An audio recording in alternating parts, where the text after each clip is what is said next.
Ipinagtanggol ni Israeli Prime Minister Benjamin Netanyahu ang ginagawa nilang airstrike sa mga kuta ng Houthi rebels sa Yemen. אנחנו מדליקים הערב נר שני של חנוכה.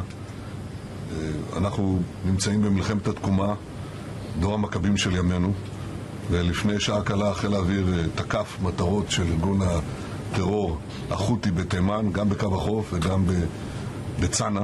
אנחנו נחושים לגדוע את זרוע הטרור הזה של ציר הרשע של איראן. אנחנו נתמיד בזה עד שנשלים את המלאכה. Sinabi nito, nagpapakita lamang sila ng kanilang lakas at kakayahan sa harap ng patuloy na opensiba na isinusulong ng Yemen laban sa kanila. Mas malakas pa niya ang kanilang kakayahan kaysa sa mga nauna na nilang ipinakita dahil nakatuon ang kanilang pansin sa mga militanteng grupo ng Hamas at Hezbollah sa mga nakaraang buwan.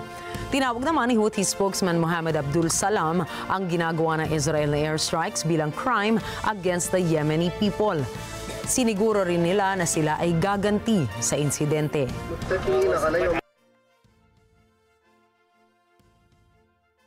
ראינו כרגע פעולה מדויקת של חיל האוויר הישראלי, תוך פגיעה ביעדים אסטרטגיים חות'יים בתימן, בשדה תעופה, בנמל, וכמו שאמרנו, מי שפוגע בישראל, אנחנו נפגע בו מעל מדינת ישראל.